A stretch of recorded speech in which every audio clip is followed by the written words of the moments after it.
Di samping celana tadi, janggut juga menjadi pandangan bagi sebagian. Bagaimana masalah janggut nih Pak Ustadz? Orang Yahudi janggutnya panjang, kumisnya panjang. Orang Nasrani kumisnya panjang, janggutnya panjang. Orang Majusi kumisnya panjang, janggutnya panjang. Maka kata Nabi, khaliful Yahud, bedakan diri kamu dengan orang Yahudi. Bagaimana cara membedakannya? Uksus syarib, potong kumis. Potong kumis, biarkan jenggot. Apakah perintah ini wajib? Menurut mazhab Syafi'i, perintah ini sunat. Kalau perintahnya sunat, maka tak wajib. Sebagian mazhab mengatakan wajib. Jadi sunat. Bapak yang sudah berjenggot, bagus. Jangan gara-gara ini cukur jenggot. Ustadz kenapa tak berjenggot? Kenapa Ustadz tak berjenggot? Ini kalau panjang macam tusuk sate. Takut bapak berjumpa sama saya. Tapi kalau ada alat membuatnya lembut cantik macam jenggot, saya panjangkan jenggot. Saya bukan menolak sunnah, enggak. Bolehkah dalam kehidupan saat kita melakukan ibadah kita menggabungkan 2-3 mazhab? Tak masalah. Waktu berwuduknya Syafi'i. Pas salatnya Bismillahirrahmanirrahim. Alhamdulillahi Rabbil Alamin. Itu udah pindah ke Hanafi itu sama Hambali. Jadi selama dia tidak membatalkan tak masalah. Yang jadi masalah itu kalau dia campurkan lalu membatalkan. Itu yang tak boleh. Bingung saya Pak Ustaz, kalau bingung tak usah campur. Bolehkah salat tapi celana ada bolong di bagian paha karena abu rokok? Tak boleh, nampak auratnya. Kalau sudah sempat, ganti. Nama salatnya i'adah. Salat yang sudah terlaksanakan ternyata batal, maka salat itu diganti. Misalnya, ibu setelah selesai salat gatal tangannya, pas dibuka tengok kulit ikan mas. Berarti salatnya tadi batal karena wudu, maka salatnya diulang. Usolli fardhu zuhri 4 raka'atin i'adatan. Kalau yang tadi adaan, mengganti itu i'adatan. Maka celana yang kena abu rokok tadi buanglah sama rokok-rokoknya sekalian. Bolehkah kita bertamu ke rumah orang non muslim untuk merayakan Natal? Haram. Mana dalilnya? Karena orang yang merayakan Natal itu sama dengan mengakui 3. Yang pertama mengakui bahwa Isa lahir 25 Desember. Kedua mengakui bahwa Isa anak Tuhan. Ketiga mengakui bahwa Isa mati di palang salib. Maka tak usah diundang pun tak boleh datang. Apabila ketika kita menjadi masbuk dalam sholat fardu, apa perlu takbiratul ihram atau tidak? Tetap takbiratul ihram. Kalau masbuk karena mau cepat-cepat ditengoknya orang sudah ruku, maka dia tetap takbiratul ihram. Allahu Akbar, baru takbir intiqal. Takbir itu 2. Satu takbir ihram, satu takbir intiqal. Kalau hanya takbiratul ihram, tidak takbiratul intiqal, maka tak sah salat. Takbiratul ihram dulu, baru takbiratul intiqal. Bagaimana makna jelasnya kita yang tak boleh merasa suci tersebut? Apakah kita boleh selalu merasa suci padahal kita tahu bahwa diri kita penuh, bahkan sering melakukan kesalahan? Kita merasa diri kita, kalau kita jumpa sama orang kafir, kita tak boleh mengatakan, kafir kau masuk surga, kau masuk surga, aku belum tentu masuk surga. Tak boleh. Semua umat Muhammad masuk surga. Kau kafir, kau masuk neraka. Kalau kau mau masuk surga, kau mesti bersyahadat. Begitu. Yang tak boleh itu kita merasa saya tak berdosa. Itu tak boleh. Makanya ketika melihat orang kafir, oh ini si kafir, mungkin nanti dia bertobat, dia bisa masuk surga. Itu maknanya. Jadi yang maksud tak boleh merasa suci, tak boleh merasa diri kita ini suci. Tapi di hadapan orang yang kafir, kita mesti yakin, saya ini umat Muhammad, saya masuk surga. Dan kamu kalau mau masuk surga, kamu mesti bersyahadat. Mesti bersyahadat, asyhadu an la ilaha illallah wa asyhadu anna Muhammadan Rasulullah. Ada ustaz-ustaz lain mengatakan, kalau ada orang meninggal, tidak boleh memperingati 3 hari, 7 hari, 40 hari. Kalau ada undangan, jangan pergi, supaya tradisi ini hilang. Karena tidak ada orang datang.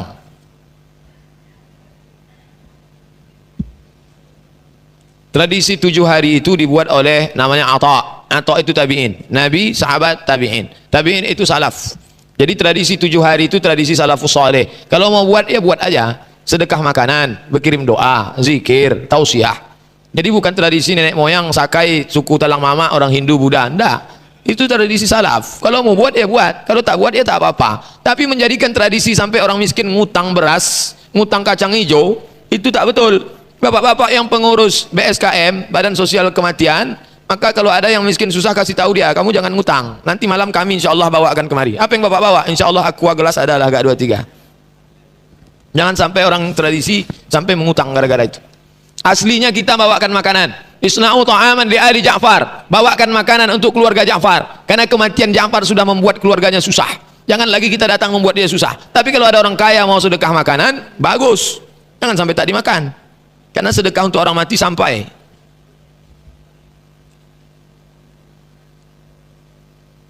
Bagaimana menurut Ustadz tentang ustadz-ustadz yang memberi ceramah harus pakai pembatas terhadap perempuan ibu-ibu? Ya bagus, pembatas untuk mencegah ikhtilat mesti ada pembatas.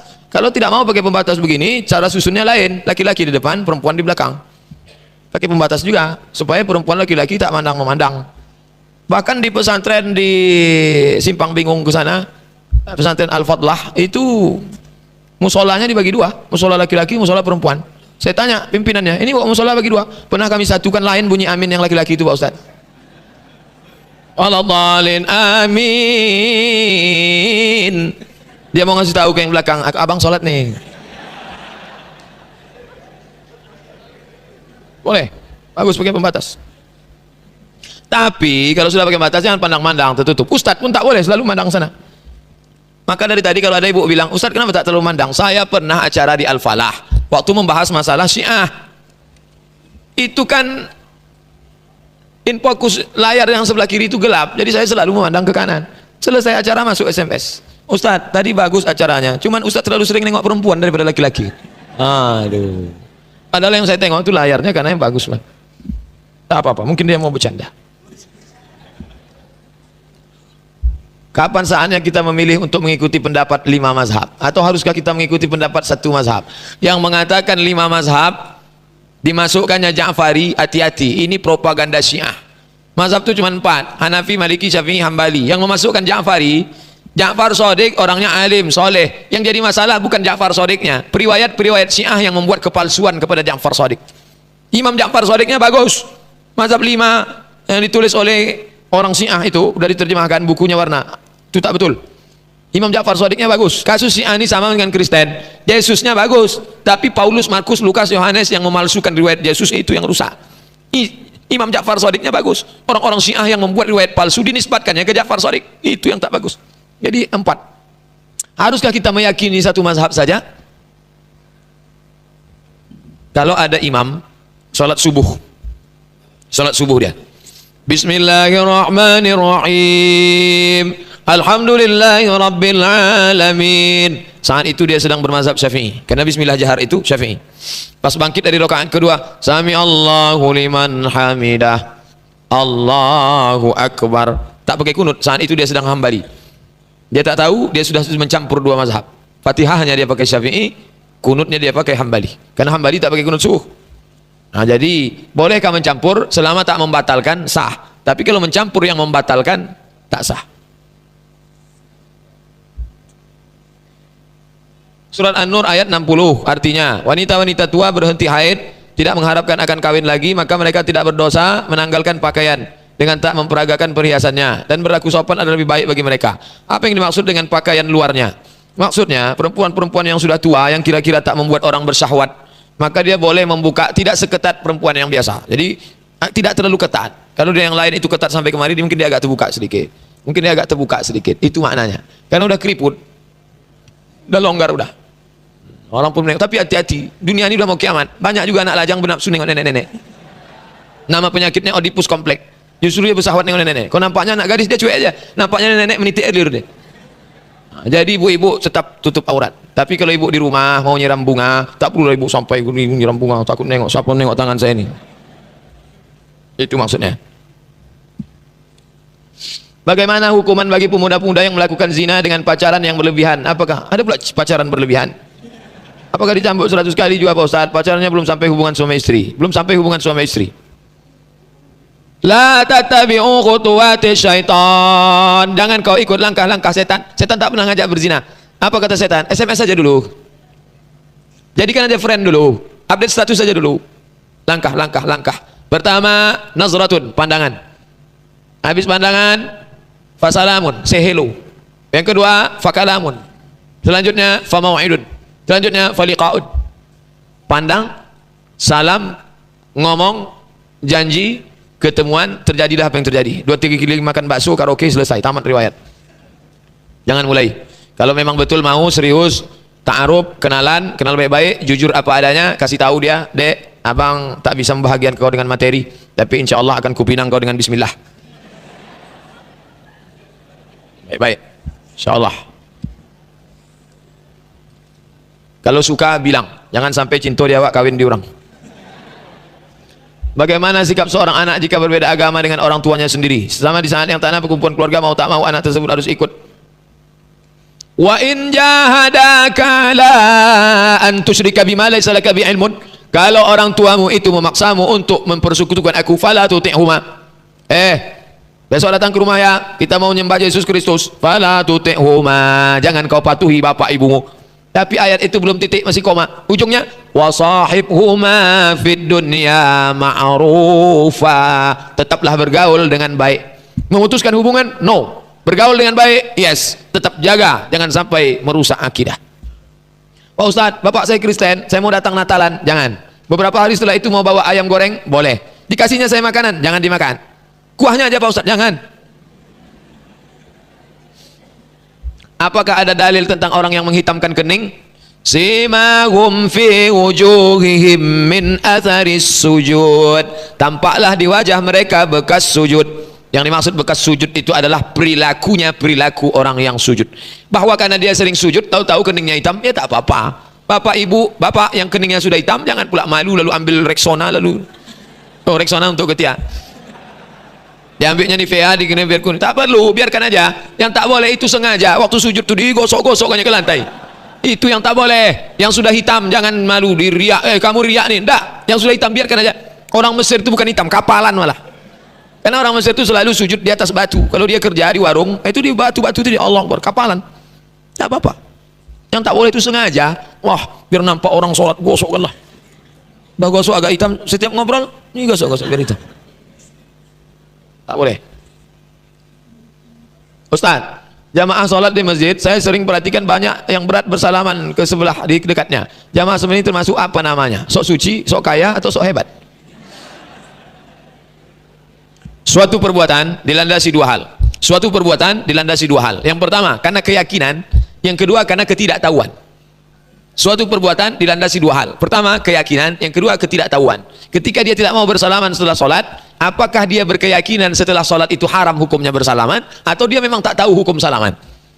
Kita tak tahu dia masuk kelompok yang mana. Maka bersalaman setelah sholat boleh, kata Imam Nawawi, karena hadisnya umum. Mamin muslimaini, dua orang muslim, yaltaqiyani berjumpa, wa yatasafahani berjabat tangan, illa ghufira lahuma, dosanya diampunkan, malam yatafarraqa, sebelum berpisah. Sebelum sholat salaman, setelah sholat salaman, pertama jumpa salaman, mau pulang salaman, sebelum makan salaman, habis makan salaman, cuci tangan dulu. Kalau seorang imam di musola bacaannya tak tahu panjang pendek, tapi dia tetap ngotot jadi imam. Imam ini termasuk imam apa? Suci atau sombong? Ini imam jahil tapi sombong.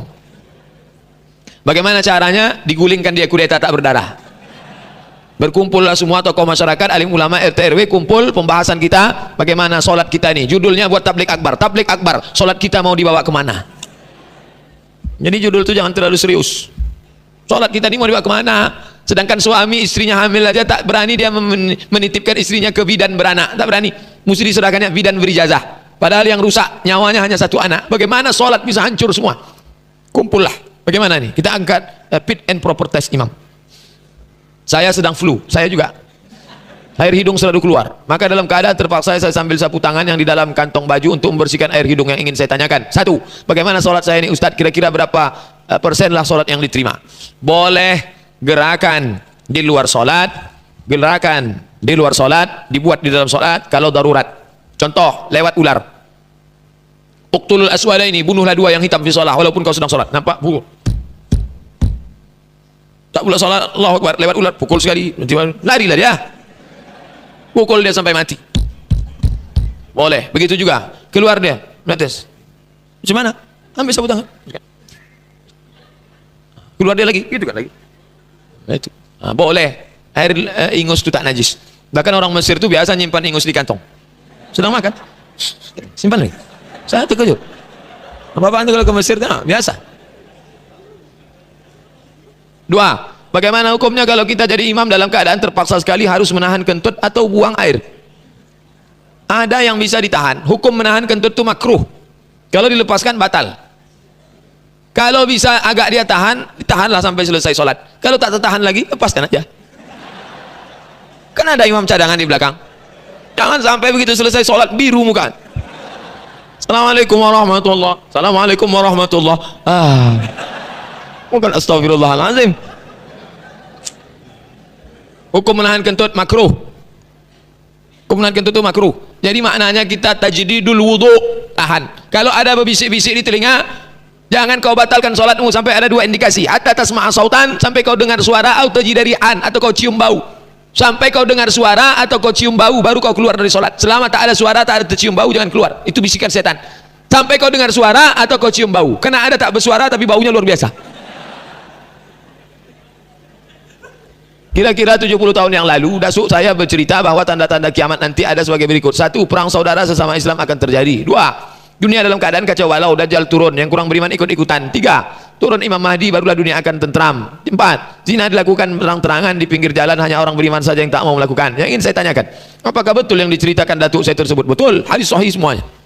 Kalau tanda-tandanya di atas sudah lengkap, berapa lagi kira-kira akan terjadi?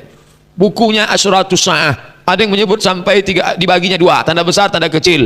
Kenapa tak sepakat ulama tentang itu, tentang jumlahnya? Lain pengarang, lain jumlahnya. Karena mereka berijtihad. Nabi tak pernah menyebutkan tanda kiamat 5. Nah, digabungkan beberapa hadis lalu menghitung. Beda cara ngitung, beda jumlahnya. Berapa lagi yang belum? Nabi Isa belum turun, Imam Mahdi belum turun, Ya'juj dan Ma'juj belum nampak. Jadi banyak lagi. Kita disuruh menghitung tanda, bukan mencermati tanda. Kita disuruh khawatir lalu beramal soleh. Itu maknanya. Jangan sibuk mencari tanda. Sekarang banyak pengajian di Pekanbaru mencari tanda mati. Kalau bergerak telinga sebelah kanan 3 hari lagi mati. Kalau bergerak mata 2 hari lagi mati. Sibuklah dia mencari tanda, bukan sibuk beramal. Kita disuruh sibuk beramal untuk dibawa bekal sebagai mati, bukan sibuk mencari tanda mati. Nah, ini mesti. 2. 3. Saat terjadinya kiamat nanti, apakah di bumi ini masih tetap ada orang-orang yang beriman dan penghafal Al-Quran? La taqumus sa'ah, tak akan terjadi hari kiamat selama di atas muka bumi ini masih ada may yaqulu Allah Allah, masih ada orang menyebutkan Allah Allah. Apa makna Allah Allah? Masih ada orang yang beriman mengamalkan, bukan makna kata Allah Allah. Karena orang kafir Quraisy juga mengatakan Allah. Wala in sa'altahum man khalaqas samawati wal ardi yaquluna Allah. Kalau kau tanya siapa yang menciptakan langit dan bumi, mereka mengatakan Allah. Maknanya Allah di situ, mulutnya mengatakan Allah, dia masih beramal soleh. Ustaz, bagaimana dengan perbedaan akidah yang dianggap menyimpang oleh kelompok tertentu seperti Ash'ari di Mesir yang dianggap sesat oleh Salafi? Ustaz, apakah Salafi yang berkembang saat ini juga ada kelompok-kelompok dan kelompok-kelompoknya? Ya, Ash'ari mentakwilkan Ar-Rahmanu 'alal 'arsy istawa, Allah duduk di atas arasy. Itu kan ayat kalau dipahami membingungkan. Bagaimana Allah duduk di atas arasy? Orang nanya ke saya, Pak Ustaz, gimana Allah duduk di atas arasy? Allah duduk di atas arasy seperti saya duduk di atas kursi. Kafir. Orang yang menyamakan Allah duduk di atas arasy macam Ustaz duduk di atas kursi, kafir. Kenapa? Karena bertentangan dengan 2 ayat. Laisa kamitslihi syai'un. Tak ada yang sama dengan Allah. Ayat kedua, wa lam yakul lahu kufuwan. Lalu bagaimana? Maka salaf dulu 2 tradisi. Golongan salaf 2 kelompok. Yang pertama, salaf mentakwil. Salaf itu mentakwil. Apa kata dia? Allah duduk di atas kursi artinya Allah berkuasa. Dr. Andes Haji Herman Abdullah duduk di atas kursi wali kota 2 periode. Apa duduk aja dia? Tidak. Apa makna dia duduk di atas kursi? Berkuasa. Maka maknanya di situ takwil. Yang satu kelompok lagi tak mau mentakwilkan. Imam Malik tak mau. Ketika ditanya, apa arti Allah duduk di atas kursi? Wallahu a'lam bishawab. Allah yang tahu maknanya. Kelompok yang pertama takwil, kelompok yang kedua tafwid, menyerahkannya pada Allah. Itulah tradisi manhaj ulama salaf. Jadi tak bisa kita katakan sesat, kafir orang yang mentakwil. Buka buku 37 masalah populer. Dalam pembahasan ayat mutasyabihat saya sebutkan, Imam Ibnu Abbas mentakwil, Imam Bukhari mentakwil, Imam Malik mentakwil. Takwil bukan Asy'ari punya. Takwil itu adalah tradisi manhaj salaf. Ustaz, apakah salaf itu terbagi-bagi juga? Ya. Di Indonesia ada namanya kelompok salaf Lukman Ba'abduh. Lukman Ba'abduh. Yang satu lagi kelompok Roja. Lukman Ba'abduh memfatwakan haram nonton TV Roja, tak boleh. Tengok, saling berkelahi, hujat menghujat di dalam. Di Pekanbaru ini berapa kelompok? Banyak kelompok. Berapa? Nanti kita bahas 3 mata. Sekarang di Pekanbaru sudah banyak jamaah yang menyatakan maulid, melalahkan maulid Nabi, Isra Mi'raj, Hari Besar Islam, punya akun Twitter, FB. Di situ mereka memposting, memakai pendapat mereka yang benar. Inilah mereka dari guru-gurunya. Apakah akan dibiarkan atau mu'iriau buat diskusi? Karena ini bisa memecah belah Islam. Pokoknya rajin aja ngaji, ikut datang pengajian Dr. Mawardi Muhammad Saleh. Tanya terus anak-anak muda yang rajin, itu pendapat Dr. Mawardi itu direkam, ditranskrip, buat transkripnya, buat video pendek 5 menit, 5 menit. Datang posting, dia posting pula. Pokoknya perang posting. Perang posting. Rekam pendapat Ustaz Mawardi Muhammad Saleh. Kenapa Ustaz Mawardi? Kenapa tak Ustaz Abdul Somad? Abdul Somad tak pernah di Madinah, ilmunya cetek. Mawardi Muhammad Saleh 13 tahun di Madinah, doktor. Abdul Somad LCMAG, lagi cemas mencari anak gadis. Ini yang doktor. Panggil pendapat yang doktor-doktor. Doktor Mawardi Muhammad Saleh, Doktor Mustafa Umar, Doktor Fulan. Buat. Sekali dia posting, lawan 2 posting, 3 posting, perang posting di situ. Jangan caci maki di internet. Posting.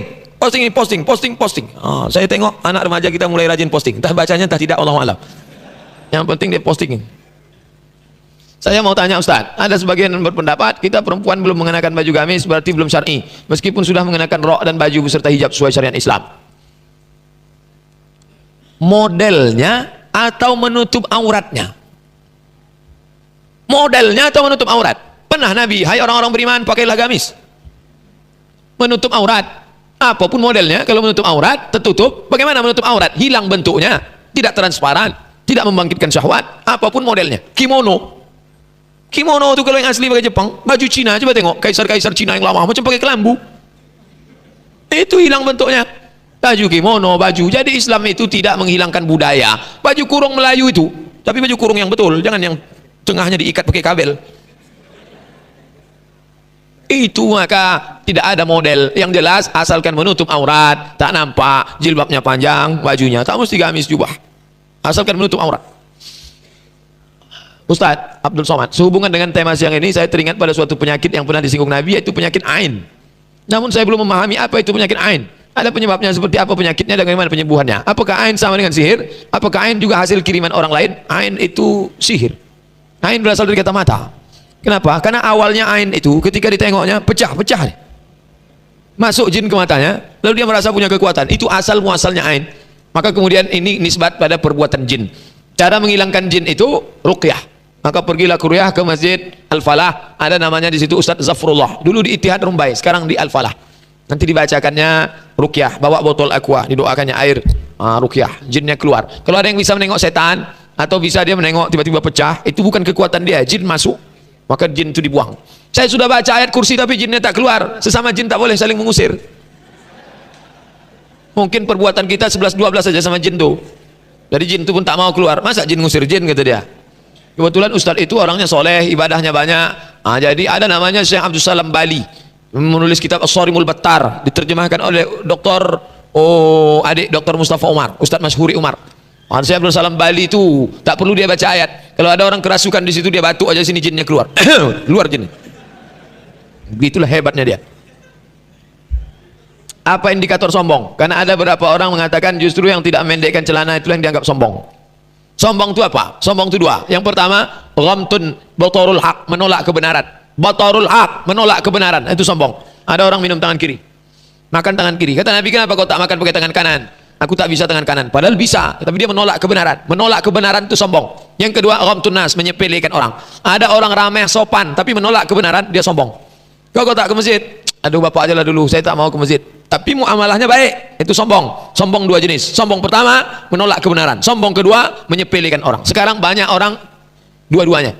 Kebenaran ditolak, orang disepelekannya. Bagaimana pendapat Ustadz mengenai Wahabi? Karena beberapa referensi ana menemukan dahulu Abdul Muhammad bin Abdul Wahab pahamnya dulu ditolak oleh ulama-ulama dunia. Wahabi diambil dari kata Muhammad bin Abdul Wahab, maka pengikutnya disebut Wahabi. Tapi karena nama itu sudah terlalu buruk, negatif, maka berganti baju menjadi Salafi. Untuk membuat orang supaya tak lupa, maka disebut dengan Salafi Wahabi. Salafi baju baru, Wahabi baju lama. Menyikapi tentang Wahabi ini ada kelompok yang pertengahan, ada yang ekstrim, ada yang membenarkan sama sekali. Sudah saya bahas dalam buku 37 masalah populer, masalah yang ke-36.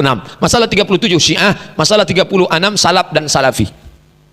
Ada yang ekstrim sampai mengatakan Wahabi ini perampok, membunuh orang, asal lain dengan dia pancung kepalanya. Tapi ada yang pertengahan, di antaranya ulama Al-Azhar. Syekh Atiyah Sokar mengatakan Salafi ini kalau dia tak menyalahkan orang lain, dia masih bisa berdialog. Ini gerakan yang bagus karena dia membantah TBC, tahayul, bid'ah, khurafat.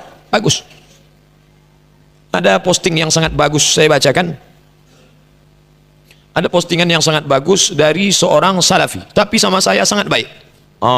Sama saya baik betul, orangnya baik. Ini saya bacakan. Waktu datang dia ke Masjid Al-Falah dulu, kita undang, lembut sekali. Judul tulisannya, Nanti saya postingkan. Kritik untuk saudara-saudaraku sesama salafi. Namanya, cari nanti di internet, Muhammad Abdullah Soleh Hadrami dari Malang. Apa bunyi kalimatnya? Kritik untuk saudaraku sesama salafi. Kita sering mendengar sebuah hadis yang sangat terkenal, umat terpecah 73 golongan, semua masuk neraka, hanya satu golongan yang di surga. Salafi berkeyakinan bahwa satu golongan yang masuk surga itu hanya salafi saja, yang lain masuk neraka. Menurut kelaikan salafi, Asy'ari masuk neraka, Maturidi masuk neraka, NU masuk neraka, Muhammadiyah masuk neraka, Habaib masuk neraka, Al-Irsyad masuk neraka, Persis masuk neraka, Jamaah Tabligh masuk neraka, Ikhwan Muslimin masuk neraka. Salafi yang tidak berkeyakinan seperti ini dikeluarkan dari salafi dan bukan dianggap salafi lagi. Apalah artinya kita pura-pura baik dan dakwah lemah lembut terhadap tokoh NU sementara kita berkeyakinan bahwa mereka masuk neraka? Bukankah itu namanya taqiyah? Sama kita dengan Syiah. Saya Muslim Ahlus Sunnah wal Jamaah Salafi. Ini adalah pilihan saya. Semua umat Islam adalah saudara saya dan saya tidak setuju dan tidak sependapat dengan keyakinan mereka masuk neraka. Saya mengajak teman-teman untuk berpikir kembali dan tidak terus-menerus berada dalam keyakinan seperti itu. Apalah artinya istiqomah kalau kita meyakini keyakinan yang salah? Kita harus jujur bahwa tidak ada kelompok yang sempurna. Kewajiban kita saling mengingatkan, saling menasihati, saling meluruskan, saling mendoakan. Saudara-saudaraku, apa yang saya cintai karena Allah. Apabila terjadi perbedaan pendapat, jangan emosional, jangan divonis sesat neraka. Alangkah baiknya jika pikiran masing-masing dikomunikasikan dengan baik. Kita harus terus belajar, belajar. Jangan pernah berhenti dari belajar. Karena ilmu ada di bawah lautan yang tak bertepi. Ya Allah, hanya kepadamu hamba mengadu. Semoga bermanfaat. Malang, Sabtu 21 Rabiul Awal 1437, 2 Januari 2016. Hamba Allah yang selalu berharap petunjuk, ampunan dan kasih sayangnya. Abdullah Soleh Hadrami As-Salafi. Lembut, tapi dia pun dikeluarkan dari Salafi. Menurut pendapat para imam yang Ustadz katakan tadi, kain celana panjang lewat mata kaki dibilang haram kalau sombong. Kenapa enggak dari warna dan jenis harga dibilang sombong? Kenapa mesti ke bawah? Kenapa tidak disebut kalau sutra sombong, kalau warnanya kuning sombong, kalau mahal sombong? Kenapa mesti lewat mata kaki? Karena raja-raja Romawi dulu kalau pakai jubah-jubahnya panjang macam jubah Superman campur jubah Batman, panjang. Lihat kemarin ketika anak raja Inggris nikah, dayang-dayang megang ke belakang. Maka Nabi mengatakan jangan pakai pakaian orang sombong yang memakai jubah itu. Jadi tidak lihat dari warna, tidak lihat dari harga, yang penting dia sampai. Dari mana perintah suluk beribadah masuk berlomba 1 bulan, masuk ke lambu 1 bulan? Dari mana perintah suluk masuk ke lambu 1 bulan? Suluk yang paling sikit 10 hari, yang agak panjang 20 hari, yang agak panjang 30 hari, yang agak panjang 40 hari. Suluk itu hanya ada dalam tarekat Naqsyabandiyah, didirikan oleh Syekh Bahauddin An-Naqsyabandi. Dia semacam pelatihan, latihan bagaimana supaya zikir tak putus pada Allah. Karena banyak orang zikir tapi tak ingat, yang diingatnya entah siapa tak jelas.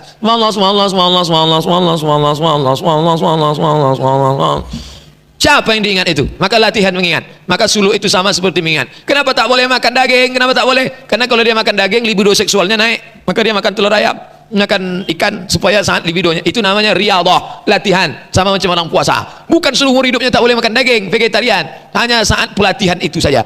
Kenapa dia pakai kelambu? Karena banyak nyamuk. Dia lebih khusyuk pakai kelambu. Biar dia tak menengok ke sana kemari. Sama macam orang itikaf di Mesir itu pakai kemah namanya kubah, kemah. Mereka tak menyebut kelambu karena di Mesir tak ada kelambu. Itu tentang masalah. Jadi dia bukan menambah-nambah agama, metode pelatihan zikir. Bagaimana memasukkan zikir ke dalam hati supaya keluar dari itu zikirnya tak putus. Mau kerja dia tetap zikir, mau di sawah dia tetap zikir, tapi tak bisa mengatakan siapa yang tak bersuluk masuk neraka. Tak bisa. Itu sama metode pelatihan.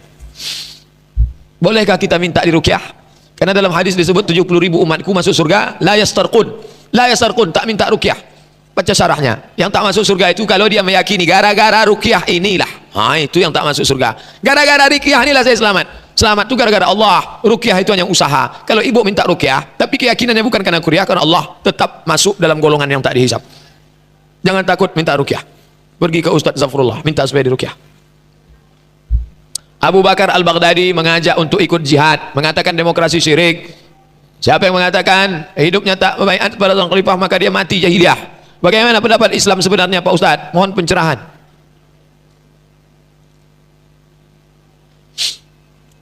Abu Bakar Al-Baghdadi itu bukan Ahlus Sunnah wal Jamaah.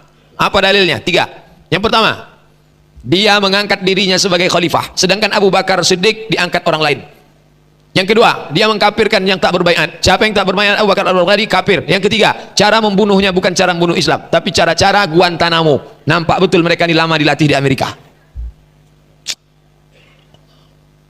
Ustaz, terima kasih telah membaca surat saya. Kembali kasih. Saya ikut rohis di kampus, dari kegiatan rohis banyak sekali aturan yang masuk, baik itu dari kami HTI, Salafi, dan yang terakhir ISIS. ISIS ini mengajak kami untuk membaiat khalifah mereka. Jangan ikut ISIS. Yang sudah menikah boleh ikut ISIS, ikatan suami idaman istri. Kenapa ada hadis yang bertentangan sehingga muncullah ijtihad yang berbeda, menyebabkan usul Islam saling menyalahkan, menganggap paling benar? Itulah ujian beragama. Nabi tak salah, hadis itu keluar dalam konteks yang berbeda, sebenarnya tidak ada ikhtilaf. Disitulah letak ujian. Ujian sebelum mencari agama, bingung cari agama. Ujiannya Yahya Waloni, bingung mau milih Kristen, Katolik, Islam, Buddha, Konghucu. Ujian Felix Xiao, bingung nyari. Setelah dia masuk, milih lagi kebenaran. Sampai kapan ujian ini berakhir? Sampai Israel datang. Yang tak sabar, calling Israel biar cepat datang. Bagaimana sikap kita kepada orang yang suka ngajak debat masalah khilafiyah, yang dia mengatakan paling benar, terutama di sosmed. Sosmed itu tak bisa diladeni. Kalau dia kirim aja posting, siapkan aja pelor banyak-banyak. Masalah celana, ini postingnya. Rekam Ustadz Mamar di acara Senin Selasa, Mufti menjawab. Amin takkan dia, Ustadz, tolong Ustadz ngomong, kami rekam video 5 menit. Masalah kaki celana, nih. Masalah jenggot, nih. Masalah tahlil, nih. Masalah doa, nih. Masalah sab, nih. Nah, datang dia ngajak debat, kirim. Tak usah diladeni, stres, capek, banyak kerja lain lagi. Berkelahi sama istrinya gara-gara itu. Dia emosi, mau dibalas tak nampak, akhirnya istrinya dihamuknya. Apakah Wahabi berbahaya ke akidah kita? Kalau yang ekstrim berbahaya. Kalau yang tak ekstrim macam yang saya baca tadi baik, tak berbahaya. Jadi dia terbagi juga. Ada yang keras, ada yang lunak, ada yang baik, ada yang toleran. Apakah salah ketika habis doa usap muka? Subhana rabbika rabbil izzati amma yasifun wa salamun alal mursalin walhamdulillahi rabbil alamin. Hadisnya ada dalam Sunan Tirmizi. Hadisnya itu dhaif. Tapi karena jalurnya banyak, maka derajatnya naik menjadi hadisun hasan. Hadis dhaif kalau jalurnya banyak, maka derajatnya naik pada hadis hasan. Begitu kata Imam San'ani dalam Subulus Salam. Tak usah bingung. Kalau ada orang melarang, subhana rabbika rabbil izzati amma yasifun wa salamun alal mursalin walhamdulillahi rabbil alamin. Dhaif tuh, memang dhaif. Tapi kalau belum tahu ceritanya, itu dhaif karena jalurnya banyak, naik derajatnya menjadi hadis hasan. Begitu kata Imam San'ani dalam Subulus Salam. Kalau nanti dipermasalahkannya lagi, besok gitu lagi. Dhaif tuh, emang masalah buat lo.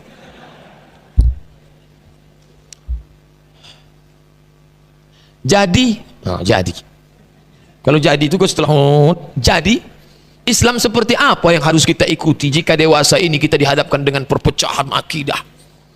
Yang mana yang kita ikuti ini? Yang mana ada dalilnya ikut itu? Siapa yang punya ceramah, kalau ada dalilnya, ada kitabnya, ada ulamanya, ikut. Yang tak ada dalilnya, menurut saya tak usah ikut. Abdul Somad kalau dia menurut saya tak usah ikut. Abdul Somad bukan turun dari langit, Abdul Somad dari Panam. Bagaimana masalah musik? Pulang dari sini nanti singgah ke toko buku Islam, jangan toko buku kafir, pilih judulnya buku fikih musik. Fikih puasa sudah, fikih sholat sudah, beli fikih musik. Akhir kesimpulannya ujung fikih musik sama seperti ngomong. Kalau musiknya baik boleh, kalau musiknya tak baik haram. Musik ngajak nikah boleh. Barakallahu lakuma wa baraka alaikuma wa jama'a bainakuma fi khair, boleh. Ngajak ingat mati boleh. Bila Israel datang memanggil, jasad terbujur di pembaringan, boleh. Tapi kalau ngajak berzina jangan. Cinta satu malam. Lagunya Pak Ustadz tak boleh nyanyi di masjid, haram.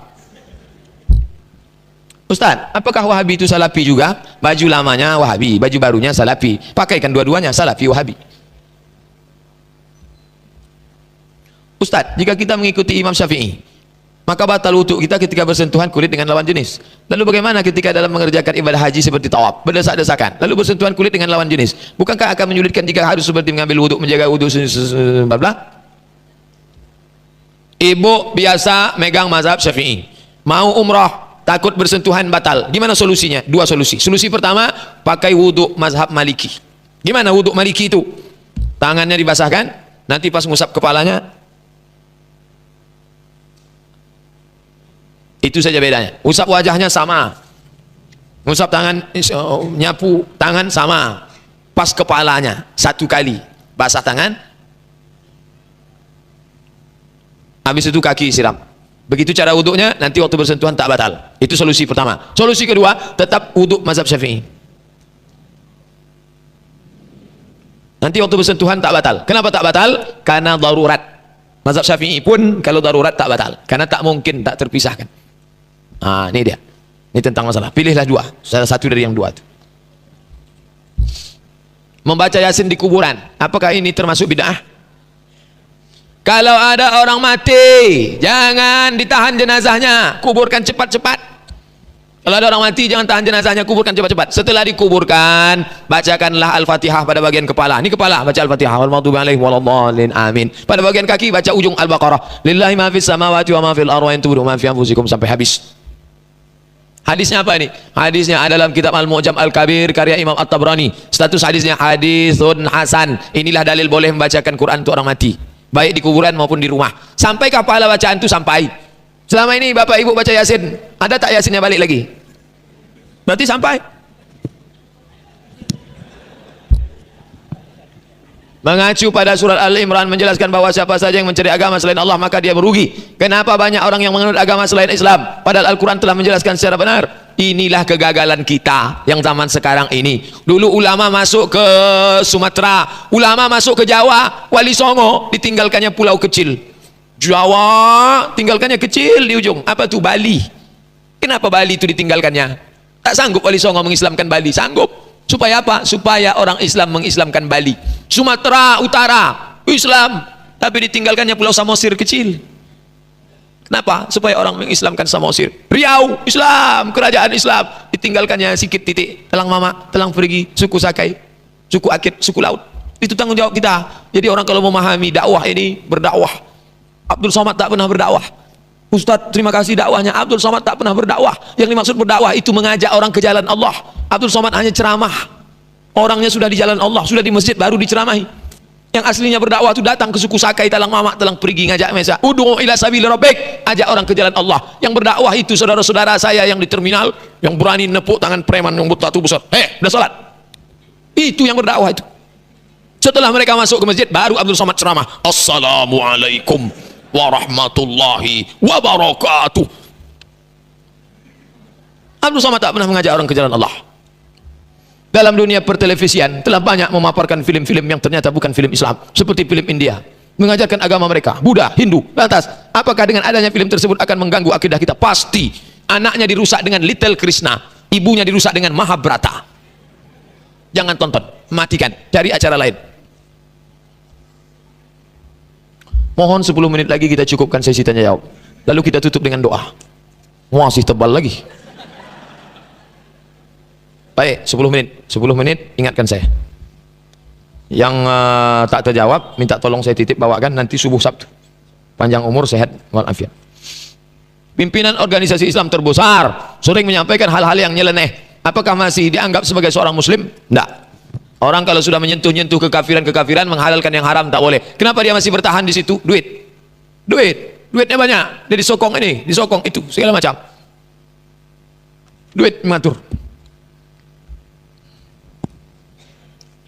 Bolehkah menghadiri undangan ulang tahun yang tiup-tiup lilin? Tidak. Tapi kalau dia syukuran kepada Allah dikantuni anak yatim, menyantuni anak yatim, datang besok ya, ada syukuran menyantuni anak yatim atas nikmat yang diberikan Allah pada saya, datanglah. Ikan ternak yang diberi makan bangkai, bolehkah dimakan? Pemakan bangkai tak boleh dimakan. Ada sapi yang makan, sapi yang makan tai tak boleh dimakan. Ada jenis sapi yang pemakan tai tak boleh dimakan.